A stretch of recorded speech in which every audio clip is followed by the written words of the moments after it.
Assalamualaikum ya akhi ya ukhti. Maulaya salli wa sallim daiman abadan ala Quran mengatakan saking dahsyatnya makhluk sesemesta tidak pernah mengerjakan ini sebelum kalian. Jadi jin tidak pernah mengerjakan. Jin sedahsyat-dahsyatnya, seburuk-buruk jin, gak ada jin yang homo.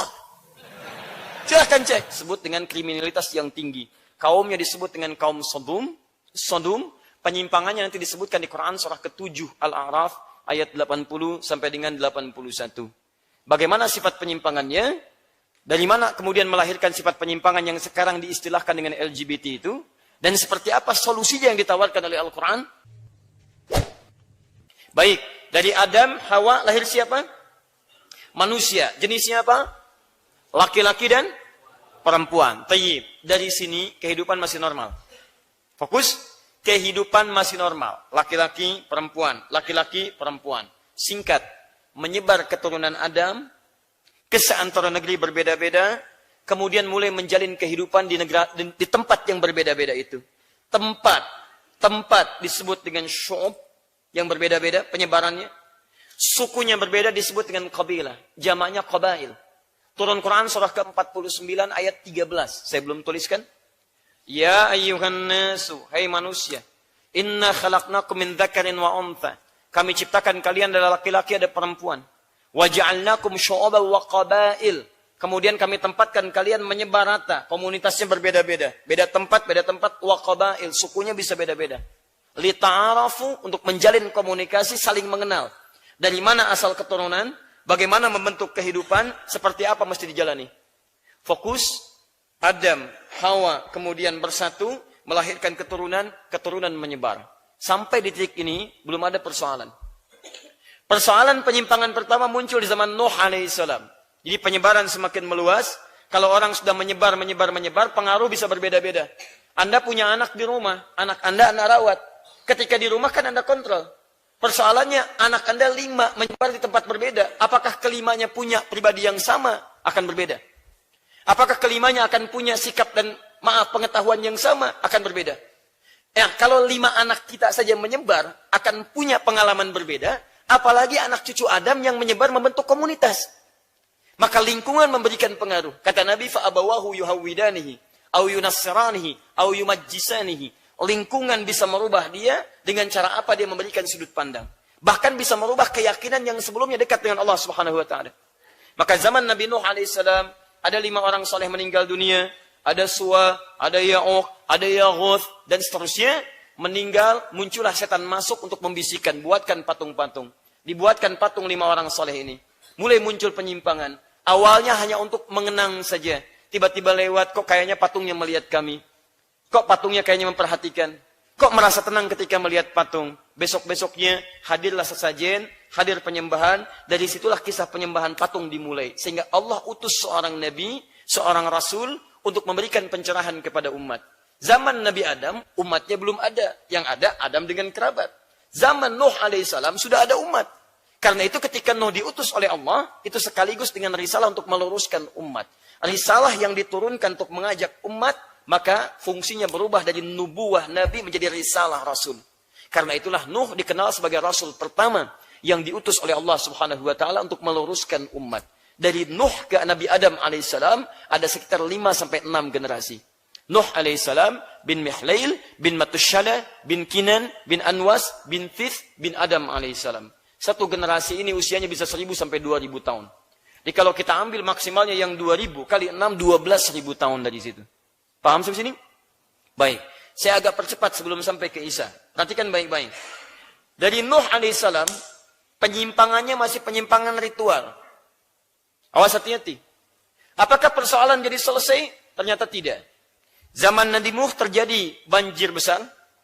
Dihancurkan komunitas manusia pada saat itu. Diselamatkan sebagian saja. Untuk ditunjukkan bekal kepada manusia pada generasi yang selanjutnya. Tayyib. Secara singkat. Kemudian berkembang dari situ keturunan Nuh alaihissalam. Menyebar lagi. Sampai terlahirlah komunitas pada masa Nabi Ibrahim alaihissalam. Dari zaman Nabi Ibrahim sampai ke zaman Nabi Nuh ada 6-7 generasi. Ibrahim alaihissalam bin Azar, atau bin Nahur, bin Abir, bin Kinan, bin Arfakhshad, bin Sam, bin Nuh alaihissalam. Di zaman Nabi Ibrahim inilah teman-teman sekalian, Ibrahim memiliki 2 orang saudara. Satu bernama Haran, yang kedua bernama Nahor. 3 bersaudara. Baik, Ibrahim alaihissalam, Haran, Nahor. Ayahnya dikenal dengan nama Tarikh atau Azar. Tarikh atau Azar. 3 bersaudara, Ibrahim, Haran, Nahor. Demikian keterangan seorang bernama Jahid Muhammad Hajjaz dalam kitabnya Umar dan Silsilah Para Nabi. Tayyib, Haran ini nanti punya anak. Anaknya dinamakan dengan Lut. Nah, di sini kisah kita baru dimulai, ya. Jadi yang tadi baru informasi saja. Mohon maaf ya kalau saya sedikit agak cepat karena inti pembahasan kita yang ini. Di tadi saya sebutkan silsilah dulu supaya paham. Hanya Quran yang menunjukkan kepada Anda silsilah lengkap manusia sebelum diciptakan sampai muncul kisah yang kita bahas.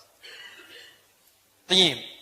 Ibrahim punya saudara siapa namanya? Ini Haran.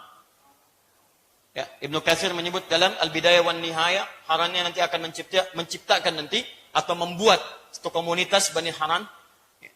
Kemudian ke sini ada Nahor. Haran ini nanti punya anak namanya Lut. Ya, di hubungan Lut ini nanti kepada Nabi Ibrahim alaihissalam itu adalah hubungan antara paman dengan keponakan. Di Nabi Lut ini adalah keponakannya Nabi Ibrahim alaihissalam. Jadi sezaman tidak? Halo? Sezaman tidak? Yang bilang sezaman angkat tangan, ayo. Yang bilang tidak angkat tangan. Apa maunya antum? Ya Allahu a'lam siapa? Alhamdulillah. Lihat baik-baik. Karena ini sezaman dengan ini, apakah kemudian otomatis anaknya ini sezaman dengan ini? Baik, kita jangan main tebak-tebakan. Ingat, kalau persoalan dalil, itu butuh keterangan. Mengarang hanya ada dalam pelajaran bahasa Indonesia. Ya. Nah, sekarang kita lihat keterangan Qurannya. Quran surah 51 ayat 31 sampai 35. Paling kiri sebelah atas. Nanti ada nabi-nabi yang sezaman dan juga nanti keturunannya bisa sezaman. Ya, nanti kita lihat dalam Quran itu unik, indah ya, keterangannya. Tayyib. Singkatnya, ada malaikat yang menyamar datang singgah di kediaman Nabi Ibrahim alaihissalam. Anda kalau mau baca dari ayatnya, ayat 24 sampai 30-nya dulu, paling kanan.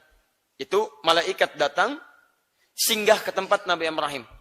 Hal ataka hadithu dhaifi Ibrahim al-mukramin. Pernahkah Anda dengar kisah para malaikat bertamu ya ke rumah Nabi Ibrahim yang dimuliakan kemudian oleh Nabi Ibrahim alaihissalam. Mereka menyamar dalam bentuk laki-laki.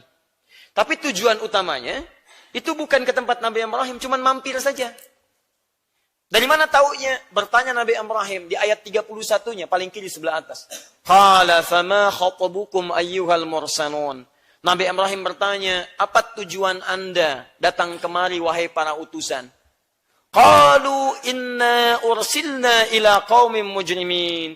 Mereka berkata, kami ini diutus oleh Allah Subhanahu wa taala untuk menurunkan hukuman bagi satu kaum mereka yang telah melakukan tindakan kriminalitas yang luar biasa. Siapa kaum ini? Bacakan sampai ayat ke-35-nya. Anda akan temukan, ternyata kaum yang dimaksud adalah kaumnya Nabi Lut alaihi salam. Dari mana dapatnya? Tafsirkan di Quran surah ke-7 nanti Al-A'raf, ayat ke-80 sampai dengan 81-nya. Tafsirkan dengan Quran surah ke-27 An-Naml, ayat 56-nya. Tafsirkan dengan Quran surah ke-11 Hud, ayat 78 sampai 81-nya. Ternyata yang dimaksud oleh Nabi Ibrahim dengan pertanyaan tadi, dijelaskan oleh malaikat ternyata kaumnya Nabi Lut. Sehingga dalam riwayat disebutkan Nabi Ibrahim memohon kepada Allah agar Lut dilindungi. Maka turunlah kemudian kalimat Allah, ya, fa akhrajna fiha man kana minal muslimin. Kami keluarkan dari siksa itu kalangan-kalangan terbatas yang berislam, dekat dengan Allah Subhanahu wa taala. Ya. Awas hati-hati, yang beriman pada Allah Subhanahu wa taala. Kami keluarkan yang beriman dan tidak kami temukan kecuali satu rumah saja yang muslim, tunduk patuh pada Allah Subhanahu wa taala. Itulah rumahnya Nabi Lut alaihi salam. Jadi dari sini dapat disimpulkan ternyata Nabi Lut itu sezaman dengan Nabi Ibrahim alaihissalam. Dalam arti Ibrahim itu hidup, Nabi Lut juga hidup. Saat dalam masa kenabian Nabi Lut alaihissalam, ternyata sezaman dengan diangkatnya kenabian Nabi Ibrahim alaihissalam. Jelas sampai sini? Baik. Jadi kalau saya tanyakan, Di zaman siapa Nabi Lut hidup? Baik, sezaman dengan Nabi Ibrahim alaihissalam. Nabi Ibrahim Nabi bukan? Rasul bukan? Baik, Nabi Lut Nabi bukan? Rasul bukan? Bukan. Tayyib. Yang bilang bukan siapa? Gini deh, yang Nabi angkat tangan. Oh, di belakang. Sekarang perempuan yang angkat tangan, Masya Allah, luar biasa. Ada Nabi perempuan di sini. Baik, lihat baik-baik. Lot itu juga Rasul. Lut Rasul. Tahu dari mana Rasul? Kita nanti akan teruskan ayatnya. Fokus baik-baik. Lut diutus oleh Allah Subhanahu wa taala tinggal di komunitas. Kalau tadi bapaknya Haran membentuk komunitas nanti Haran, Nahor bentuk komunitas, Nabi Ibrahim nanti dakwah di komunitas, sedangkan Lut alaihissalam tinggal di komunitas yang sangat luar biasa penyimpangannya. Disebut dengan kriminalitas yang tinggi. Kaumnya disebut dengan kaum Sodom. Penyimpangannya nanti disebutkan di Quran surah ke-7 Al-A'raf ayat 80 sampai dengan 81. Bagaimana sifat penyimpangannya? Dari mana kemudian melahirkan sifat penyimpangan yang sekarang diistilahkan dengan LGBT itu?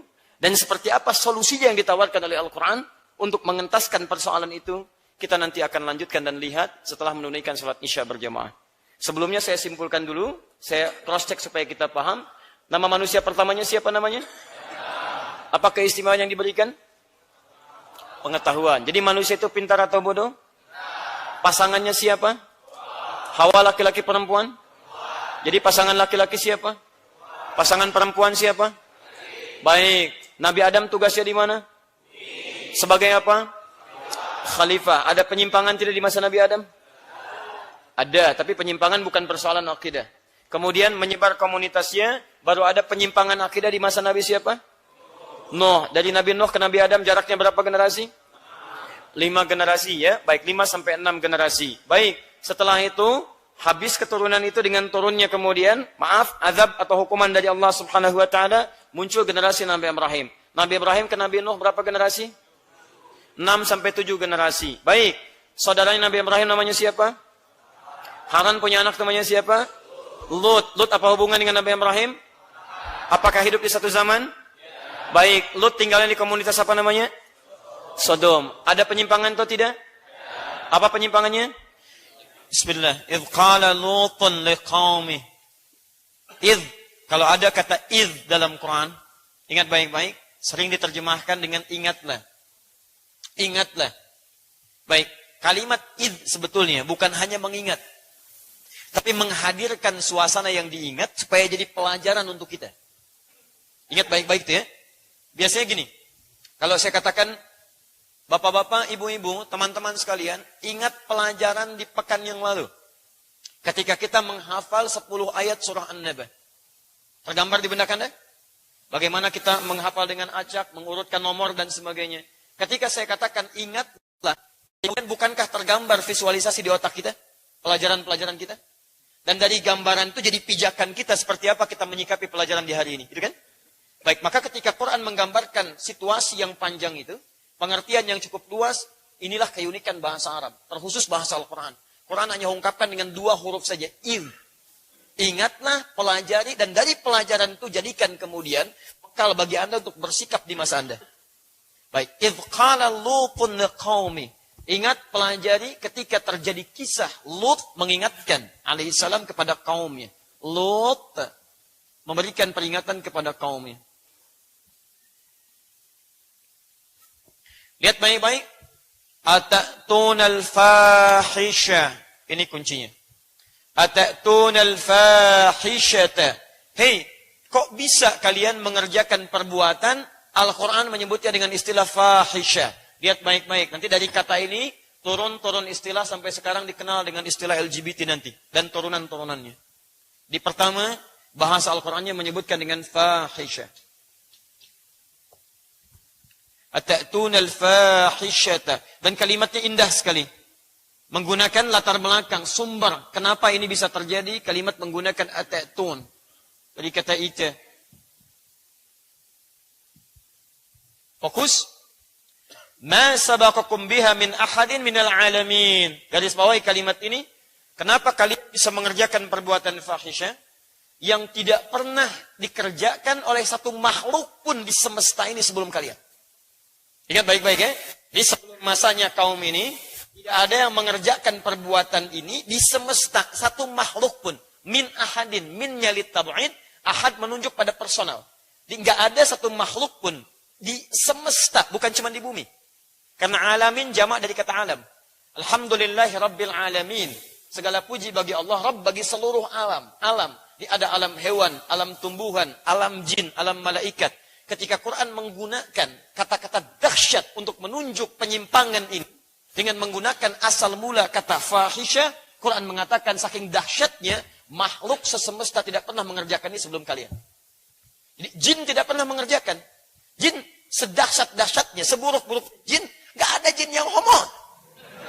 Silahkan cek. Ada orang kemasukan jin langsung melambai? Enggak ada. Mustahil. Saya juga bisa praktekkan. Silahkan cek. Pernah dengar ifrit lesbi? Tidak ada. Jin tidak pernah mengerjakan. Malaikat mustahil. Bahkan karena kalimatnya alamin, hewan pun tidak ada. Di sebelum ini nggak akan ditemukan. Saya belum pernah temukan. Nanti silahkan dicari ya. Apakah di tempat Anda ketika Idul Adha nanti seleksi. Ada nggak sapi yang homo? Silahkan cek kambing yang lesbi misalnya. Saya belum pernah menemukan kasus pertanyaan, Ustaz, bagaimana status kambing lesbi? Bolehkah digunakan sebagai korban? Silahkan cek. Tumbuhan putik dengan benang sari. Hewan jantan dengan betina. Ya, tapi ingat baik-baik. Kita ingin memberikan solusi malam ini. Kita bukan ingin mencela satu dengan dua orang. Yang kita cela perbuatannya, bukan orangnya. Di Quran mengatakan ini ada penyimpangan. Kalau ada penyimpangan berarti ada solusinya. Bagaimana yang menyimpang bisa dikembalikan kepada jalan yang benar. Ini ada kereta api, ini ada relnya. Dia menyimpang, bukankah dikembalikan kepada relnya, supaya lurus lagi? Jadi kunci pertamanya, penyebab ini terjadi, penyebab penyimpangan ini terjadi, satu, fahisyah. Nanti saya bahas ini sedikit saja, setelah itu dari nuansa pengetahuannya nanti akan dibahas sahabat kami insyaAllah. Ya, mohon izin Mas Ihsan, saya tidak dahulukan antum, supaya nanti tidak terkesan saya mencari dalil untuk membenarkan teorinya. Baik ya? Jadi kita kemudian sesuaikan apakah bahasa Quran ini benar atau tidak nantinya. Ya. Ayat 81-nya. Apa penyimpangan fahisyah yang dimaksudkan? Innakum. Awas. Lata'tunar rijala syahwatan min dunin nisa. Apa penyimpangan yang baru kalian kerjakan yang tidak pernah dikerjakan umat sebelumnya? Kalian kok bisa berhubungan seksual sesama lelaki? Homoseksual. Ya. Penyimpangan seksual dengan sejenis. Dengan sejenis. Min dunin nisa, kalian laki-laki kok berhubungan dengan selain perempuan. Dan hebatnya, lihat diungkap apa sumber fahisyah ini? Syahwat. Syahwatan. Syahwat.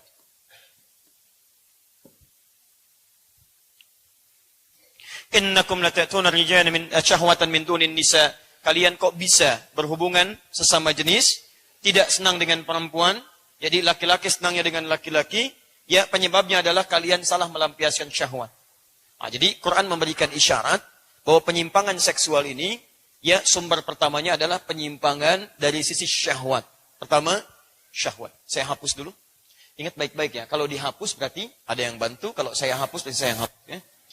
Baik, bismillah. Sinyalnya kalau penghapus sudah dekat dengan Anda, itu tandanya ada hal yang harus Anda coba bantu ya. Bismillah.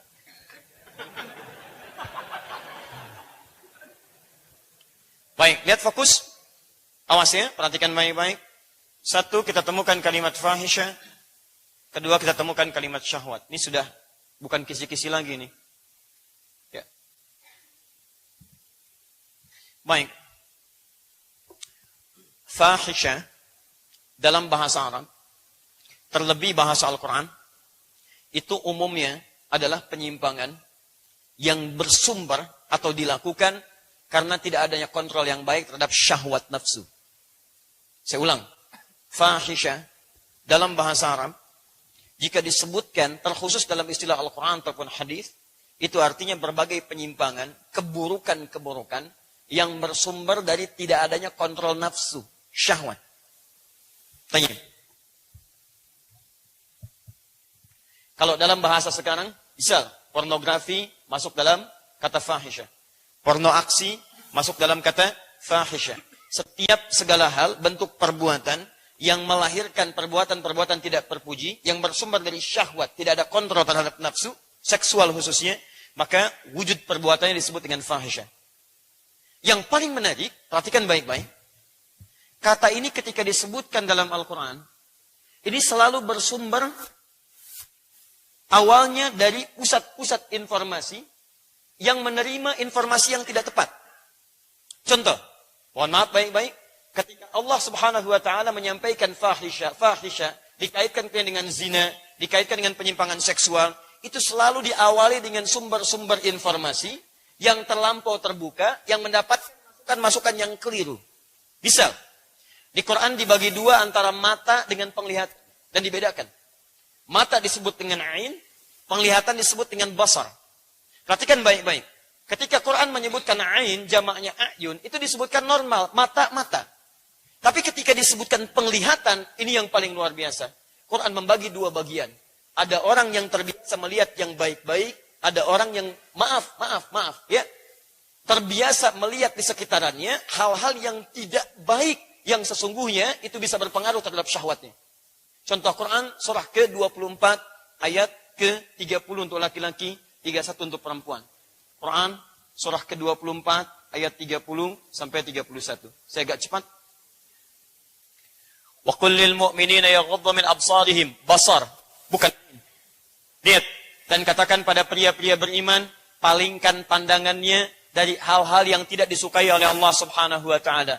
Ghaddul basar di sini ketika dicantumkan di dalam surat An-Nur berbicara tentang peringatan menjauhi perbuatan zina. Perhatikan baik-baik. Jaga pandangan Anda dari pengaruh-pengaruh yang mendekatkan kepada zina. Pornografi itu zina. Porno aksi itu zina. Melihat tayangan-tayangan tidak baik yang bisa menghadirkan syahwat tanpa kontrol itu zina. Jadi, pertama kali ketika disebutkan fahisyah, sumber utamanya ada interaksi dalam organ tubuh kita yang terlampau banyak menerima hal-hal yang tidak baik. Sehingga merangsang syahwat dalam tubuh kita, sehingga mampu tidak terkontrol oleh kita, keluarlah kemudian respon yang tidak diharapkan. Di hal pertama kali kata Quran, penyimpangan ini terjadi, kemungkinan besar, sumber-sumber informasi berupa penglihatan, ini, pendengaran, nanti disatukan dalam Quran, sama, telinga, pendengaran, baik, pikiran, ya, mencerna pemikiran-pemikiran, yang itu pun datangnya dari penglihatan dan pendengaran. Nah, inilah yang disebutkan oleh Quran, seringkali memberikan pengaruh munculnya fahisyah dalam kehidupan. Baik, apa pasalnya sampai muncul penyimpangan ini? Perhatikan baik-baik. Kalau dalam bahasa singkatnya, Anda kalau terlampau melihat gambar-gambar yang tidak baik, tayangan-tayangan yang tidak baik, maaf, aktivitas-aktivitas yang tidak baik, yang merangsang syahwat berlebihan, itu bisa menjadikan pribadi Anda terpengaruh, bisa berubah keadaan diri Anda. Kalau saya bahas lebih dalam lagi, dalam nanti pandangan bukunya Ibnu Sina, dalam kitabnya Asy-Syifa, Anda akan temukan betapa dahsyatnya pengaruh informasi yang masuk lewat mata, tercerna kemudian ke dalam otak, dan memberikan respon yang luar biasa ke dalam tubuh kita. Saya tidak tahu nanti dalam dunia psikologi, bagaimana ketika seseorang melihat sesuatu yang buruk dalam istilah Quran, itu bisa merusak sumber-sumber kebaikan dalam otaknya. Dan yang paling hebat, saya beri contoh ya, maaf ya, itu bisa menutup pintu kebaikan. Quran surah kedua Al-Baqarah, ayat ke-7. Ya. Khatamallahu wa'ada absarihim ghishawa. Contoh paling ringan. Kita mulai dengan telinga dulu pelan-pelan. Quran surah ke-6 ayat ke-25. Wa fi adhanihim waqra. Kata Quran ada orang yang telinganya kena sumbatan. Adhanihim waqra. Telinganya kena sumbatan. Bukan gak bisa dengar. Dia dengar bisa. Cuman mohon maaf karena terlampau banyak mendengar yang kurang baik. Akhirnya apa yang terjadi? Ketika dia mendengar yang baik-baik tidak ada kepekaan dalam sumber dirinya. Tertahan itu. Allahu Akbar. Kalau Anda baca buku ulama tempo dulu, itu luar biasa. Anda cari kitab, tafsir namanya, Tafsir Al-Jawahir. Karya Syekh Tantawi Jauhani. Al-Jawahir. Itu ketika membahas tentang ayat telinga, beliau gambarkan telinganya, gambarkan organnya, sampai ke sudut penyimpangannya, sampai pengaruhnya ke jiwa. Di antaranya kalau Anda mendengar misalnya kalimat-kalimat tidak baik, musik-musik tidak baik, misal informasi yang tidak baik, maka itu akan merangsang ke dalam otak Anda. Kemudian itu yang terbawa dalam keadaan diri kita dan menutup pintu-pintu kebaikan yang lainnya. Apa dampak yang paling gampang? Sederhana. Dengar azan, tidak ada getaran pada diri Anda. Allahu Akbar, Allahu Akbar. Nah, sudah azan. Kan baru azan mah, belum qomat. Allahu Akbar, Allahu Akbar. Nah, sudah qomat. kan duhurnya sampai jam 3:25 mah. Masih ada 2 jam lagi. Kalau Anda menemukan tipikal seperti di keluarga, coba cek, barangkali banyak yang salah dia dengar dalam kehidupan. Persoalan terkait dengan fahisyah, ada orang yang terlampau banyak mendengar perbuatan-perbuatan, informasi-informasi yang membangkitkan syahwat seksualnya, sehingga dari situlah kemudian, mohon maaf, kata Quran, dia mulai ada penyimpangan. Sehingga nggak terkontrol lagi. Karena terlampau banyak dengar, termotivasi, apalagi kalau berbahaya, mata ikut terjadi di situ. Maaf, mata melihat, telinga mendengar, pikiran terangsang, ini yang paling bahaya. Maka terjadilah penyimpangan pertama di muka bumi zaman Nabi Lut alaihissalam. Ya, karena terus-terusan melihat, seksual terlihat, sudah kotor, tidak menempat dan sebagainya. Maka kontrol itu hilang, terjadilah hubungan sesama jenis. Laki-laki dengan laki-laki, perempuan dengan perempuan. Secara singkatnya demikian. Jadi kalau kata Al-Quran, sebetulnya manusia itu tercipta normal. Cuman pengaruh lingkungan yang terjadi pada diri dia. Maaf, anak Anda perempuan, tapi selalu digaulkan dengan laki-laki. Mainannya laki-laki, ketemunya laki-laki, yang dilihat laki-laki, yang didengar suara laki-laki, bergaul dengan itu. Ya, apalagi mengalami peristiwa-peristiwa misalnya, ya perbuatan-perbuatan dikerjakan oleh laki-laki. Semakin banyak yang Anda lihat, semakin banyak yang dia dengar, maka itulah yang dimaksud oleh Nabi. Fa'abawahu yuhawwidanihi, au yunasrani, au yumajjisani. Kullu mauludin yuladu 'alal fitrah. Semua manusia terlahir dengan fitrah kebaikan, cenderung pada kebaikan. Maka lingkungan, abawa itu bukan cuma ayah. Ingat, bukan cuma ayah. Dalam bahasa Arab, abawa itu lingkungan yang memberikan pengaruh. Lingkungannya, bapak meninggal, ibu masih ada. Ibu meninggal, pamannya ada. Paman meninggal, bapak ada, bahkan ibu ada, paman ada. Anda tempatkan anak Anda di tempat pergaulan yang cukup bebas. Maka lihat bagaimana perubahan yang terjadi. Silahkan cek, Anda rawat di rumah dengan baik. Kemudian paman Anda baik. Tapi Anda tempatkan di sekolah yang pergaulan tidak baik. Silahkan tempatkan sebulan dia pulang, lihat perubahan. Bagaimana yang terjadi dengan dirinya. Maka dari situ, kebanyakan terjadi fahisyah itu muncul, kata Al-Quran,